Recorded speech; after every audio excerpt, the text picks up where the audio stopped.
একই দিনে দুটি সোনা পাচার ব্যর্থ করল বিএসএফ। উদ্ধার প্রায় ৮০ লক্ষ টাকার সোনা, ধৃত ২।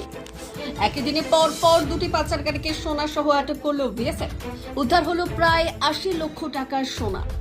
বুধবার পেট্রাপোল বন্দরের রাত্রি বেশে ট্রলি ব্যাগের হাতলে দুটি সোনার চেন লুকিয়ে পাচারের উদ্দেশ্যে বাংলাদেশ থেকে ভারতে প্রবেশ করেছিল এক ভারতীয় যাত্রী।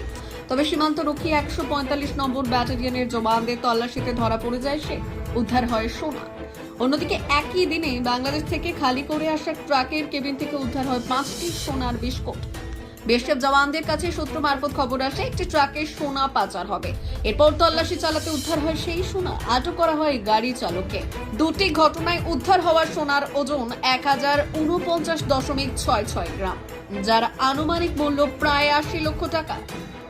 বিএসএফ জানিয়েছে, জেরায় ধৃতরা জানায় বাংলাদেশ থেকে ফেরার পথে অজ্ঞাত পরিচয় ব্যক্তিরা তাদেরকে এই সোনাগুলি দিয়েছে। এপার থেকে ওপারে নিয়ে যাওয়ার জন্য একজন পেয়েছিল ৫০০ আর আরেকজন পেয়েছিল ২৫০০ টাকা। উদ্ধার হওয়া সোনা ও ধৃতদের পেট্রাপোল শুল্ক দপ্তরের হাতে তুলে দিয়েছে বিএসএফ।